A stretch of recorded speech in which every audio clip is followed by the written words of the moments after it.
Selamat pagi, selamat siang, selamat malam. Kali ini kita akan membahas materi sekitar proklamasi. Materi ini adalah lanjutan dari materi sebelumnya, peristiwa Rengas Dengklok. Jadi kalau kalian belum cek videonya, silahkan diklik card yang ada di sini. Lanjut ke slide pertama. Perumusan naskah proklamasi dilaksanakan pada tanggal 16 Agustus 1945 di rumah Laksamana Muda Maeda, dan tokoh yang terlibat ada 3 orang, yaitu Insinyur Soekarno, Ahmad Subarjo, dan Muhammad Hatta. Informasi penting tentang perumusan proklamasi.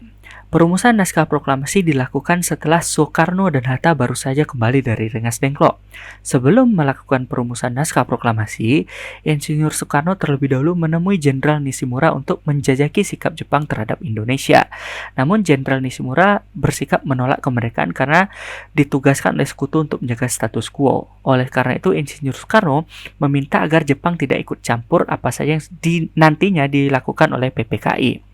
Setelah itu, perumusan proklamasi dilakukan di rumah Laksamana Maeda yang merupakan petinggi militer Angkatan Laut Jepang. Selain tokoh tua, juga banyak sekali tokoh muda yang hadir di rumah Laksamana Maeda pada saat itu. Di antaranya BM Diah, Sukarni, Sayuti Melik, Sudiro, asisten dari Ahmad Subarjo, dan juga asisten dari Laksamana Maeda yang bernama Miyoshi.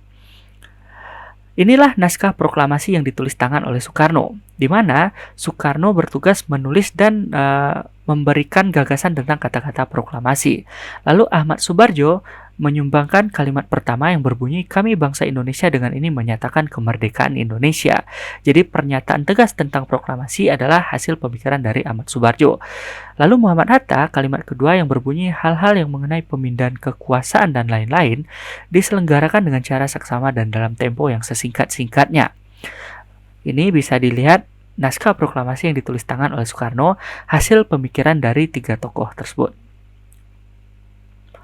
Lalu selanjutnya, naskah proklamasi yang sudah jadi diberikan pada Sayuti Melik untuk diketik.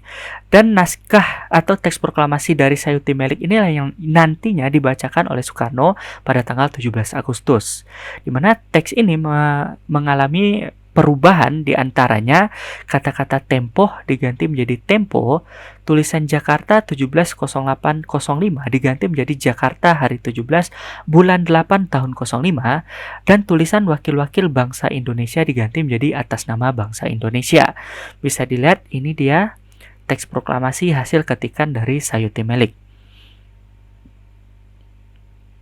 Setelah itu, informasi penting tentang teks proklamasi tersebut, setelah diketik oleh Sayuti Melik, awalnya akan ditandatangani oleh anggota PPKI. Namun karena jumlah anggota PPKI sangat banyak, tidak mungkin muat dalam satu teks yang kecil tersebut. Hingga akhirnya atas usulan Soekarni, teks proklamasi ditandatangani oleh Insinyur Soekarno dan Muhammad Hatta. Bisa dilihat, ini adalah foto dari Soekarni, salah seorang tokoh muda yang hadir di rumah Laksamana Maeda pada saat itu. Lalu setelah perumusan teks proklamasi selesai, Insinyur Soekarno, Muhammad Hatta, dan Laksamana Maeda sempat terlibat perbincangan tentang bentuk pemerintahan Indonesia nantinya. Laksamana Maeda mengusulkan bentuk pemerintahan kerajaan, sementara Bung Hatta mengusulkan bentuk federal. Namun Bung Karno ingin bentuk pemerintahan itu republik, sehingga bentuk negara kita sampai saat ini adalah Republik Indonesia. Keesokan harinya pada tanggal 17 Agustus 1945, tepatnya hari Jumat 8 Ramadan tahun 2605 menurut tahun Jepang, dibacakanlah teks proklamasi di rumah Insinyur Soekarno di Jalan Pegangsaan Timur nomor 56 Jakarta. Namun perlu diketahui, awalnya pembacaan proklamasi akan dilaksanakan di lapangan Ikada, namun dipindahkan ke rumah Soekarno karena ditakutkan akan terjadi bentrokan dengan pasukan Jepang yang ditugaskan menjaga status quo. Pembacaan proklamasi dilakukan sekitar pukul 10 pagi, diawali dengan pembukaan oleh Insinyur Soekarno, lalu pembacaan teks proklamasi diikuti dengan pengibaran bendera yang harusnya dilakukan oleh SK Trimurti, seorang tokoh perempuan. Namun SK Trimurti bilang bahwa yang layak untuk mengibarkan bendera merah putih adalah prajurit, sehingga pengibaran bendera dilakukan oleh Suhut dan Latif Hendra Diningrat. Setelah itu ditutup dengan pembacaan doa oleh Insinyur Soekarno. Peristiwa proklamasi ini bisa kita saksikan fotonya sampai sekarang atas jasa dari 2 orang fotografer bersaudara yang bernama Franz Mendur dan Alex Mendur. Bisa dilihat, ini adalah suasana ketika Soekarno membacakan teks proklamasi. Selanjutnya, penyebaran berita proklamasi Yang pertama melalui siaran radio Domai yang dilakukan oleh Syarudin dan F. Wus, seorang teknisi dan jurnalis di Radio Domai. Namun karena hal tersebut dilarang oleh militer Jepang, akhirnya Radio Domai pun diblokir. Para pemuda mendirikan stasiun radio baru di Jalan Menteng nomor 31 di markas para pemuda atas inisiatif Yusuf Ronodipuro. Selain melalui radio, penyebaran berita proklamasi juga melalui surat kabar, seperti surat kabar Cahaya terbitan Bandung dan surat kabar Suara Asia dari Surabaya. Selain itu, berita juga disebarkan melalui slogan dan selebaran yang disebarkan oleh para pemuda.